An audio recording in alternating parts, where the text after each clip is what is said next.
Alright, welcome back to another Deck Tech by Kelly Jones. Today we're going to be talking about this deck we're going to call Steel Sphinx, or Metal. We'll call it Metal Sphinx, because it is based around this card right here. I don't know if you can see that. It is dark in the house right now, which is the Agent Sphinx. It is a 4 mana cost creature that is 4/3.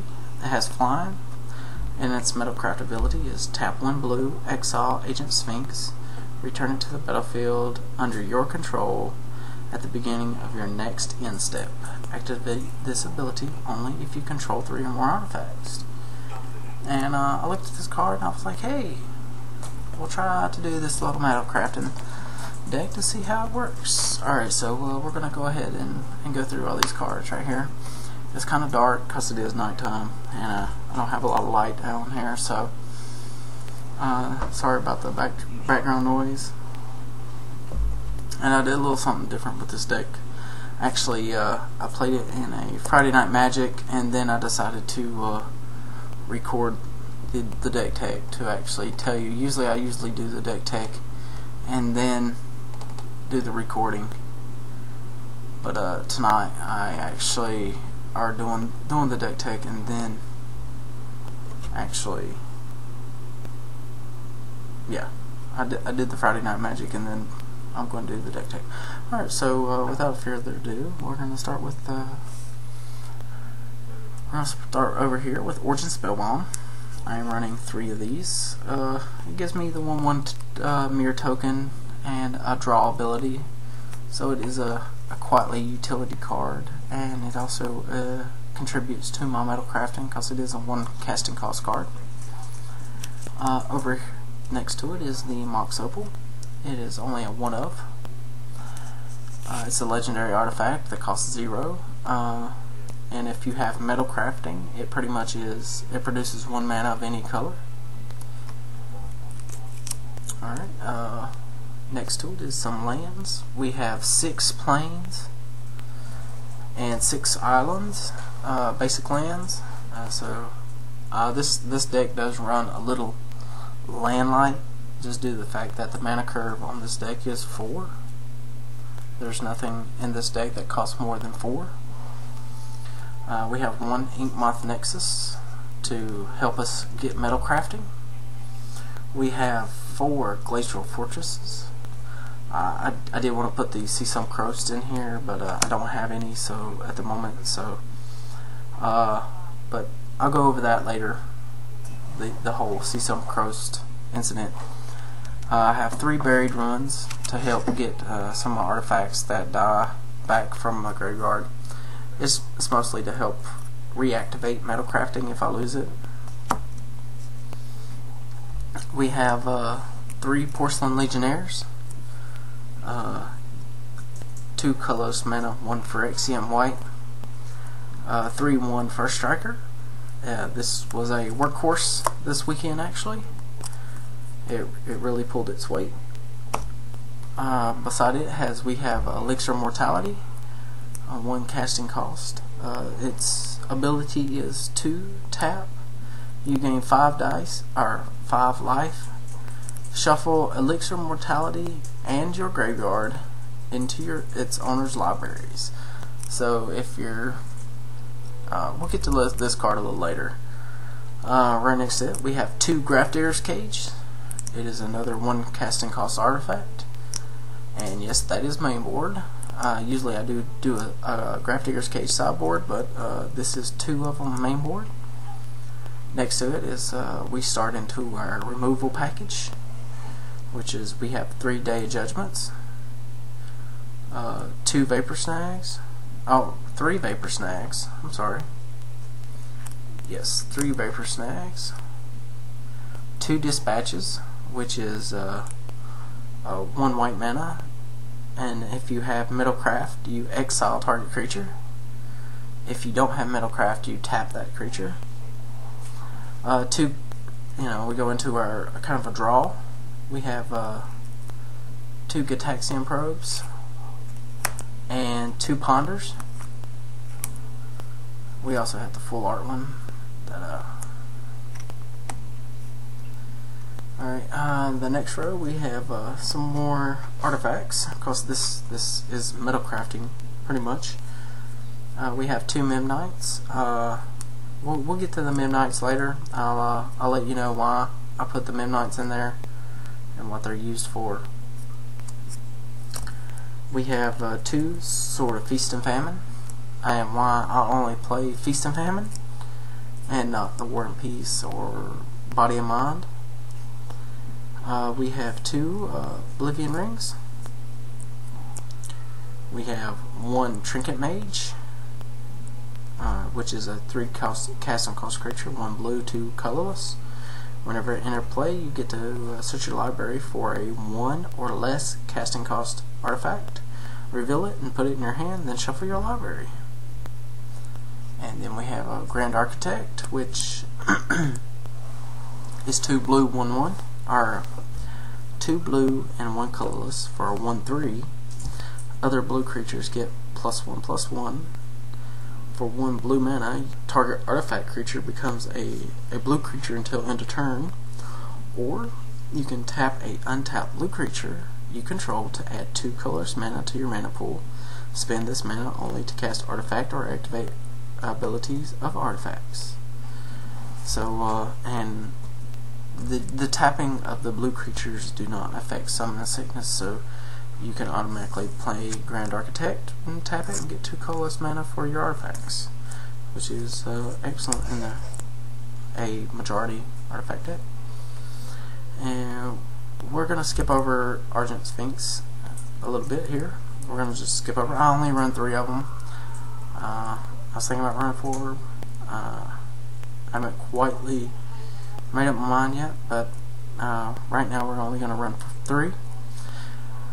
To Etch Champion, which we are running 3 of, which is a 3 cast and cost artifact that, if the metal crafting ability is activated, it has protection from all colors. And then we have 3 Glint Hawk idols, which I love Glint Hawk idols. It seems like they're in every deck tech I do. They're just a killer card. You know, 2/2 flyer that cannot be Day of Judgment away. You know, unless I want it to be, pretty much. Unless they get slick. But the point of this deck is to it is pretty much to counter the black decks. I know blue-black zombies in our metagame in our shop has become profusely dominant. So I built this deck for mostly blue-black zombies. I mean, that's one of the reasons why I'm playing Sword of Feast and Famine, is the blue and green. You know, this Friday Night Magic, I played this deck in this layout, and I went 3-1-1. I actually drew the last game to make it into the top 8, which I drew in the top 8 at 4th place. So, which it done excellent. I made some mistakes in the top 8, the first round of the top 8, to actually lose to a spirit token that had Angelic Destiny on it, which I should not have let happen, but it did happen. So I'm kicking myself in the butt right now for letting it happen, but you win some, you lose some. But it made top 8 in a 34-person tournament, which I know that's not a lot of people, but you know, it's a lot in my eyes. But the good thing was the first 3 rounds I played pretty much black zombies with messengers and obliterators, and this deck performed excellent for a number of reasons. Gravedigger's Tage for Undying, the messenger. Dispatches for the messenger, or Obliterator, pretty much, you know, Day of Judgments to get rid of their Obliterator or messenger. Grave Crawlers, Trinket Mage, I know it is a 1 of, but it worked its butt off to actually get those craft air cages or elixir mortalities out. If I was playing a black deck, destroyed. It came, like I said, the first 3 rounds I played were black decks. So they played Gravecrawler, Messenger, and Liberator, and this deck performed outstanding against them. So hopefully, and Nashville, the Star City Games Nashville is coming up in May. Hopefully I'll have this deck tweaked out a little bit better, a little bit more color friendly, or color better works better against other colors. But right now it is tuned for black in the current metagame of zombies. So my workhorse in this deck is the Argent Sphinx. This is a 2 colorless, 2 blue, 4/3 flyer that exiles, and this card was definitely the workhorse because they tried to tragic slip it, they tried to Black Sun Zenith it, and it just would not die because usually I had it.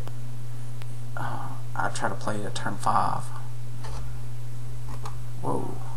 Wow. Okay. Sorry about that. The computer went into sleep mode. But I try to play it at turn 5 or 4. It all depends on how my mana count was. And if I turn it turn 5, I always kept up a blue, so I could exile it. And that's the reason why there's so many 1-drop artifacts in here, so I could get metal crafting so early, playing, tons of 1-drops, Origin Spellbomb, Elixir Mortality, Craft Air's Cage. I have to say, I used to play Elixir Mortality in a sideboard card for mill decks, but playing at mainboard, it is 3 mana, gaining 5 life, and reshuffling your graveyard into your library is actually pretty spectacular.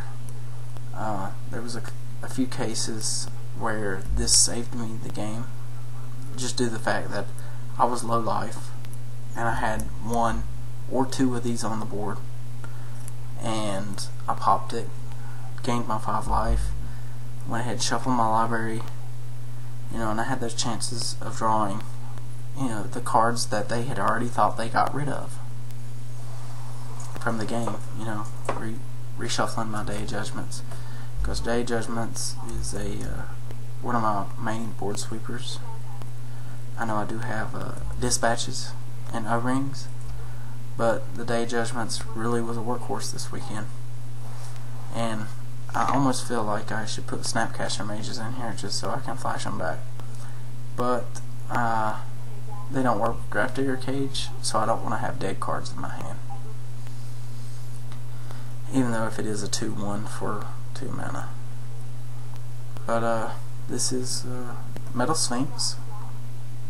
It did top 8 this weekend in a 34-man tournament, Friday Night Magic. I mean, that's it's kind of cause I played to the metagame, but I'm probably going to play it next week just to reconfirm that it is a viable deck, and hopefully the metagame doesn't change dramatically till May, when the new set comes out, to where it is still a viable deck, even though I'm not playing any Dark Ascension cards. I don't believe. Nope. Oh, except for the Craft Air's Cage. This is the only Dark Ascension cards that I am playing. Most of it is Scars of Meridian and New Phyrexia. I am really pertaining to artifacts, so I really do like artifacts. So artifact decks are the way I like to go. So, but this is pretty much the outline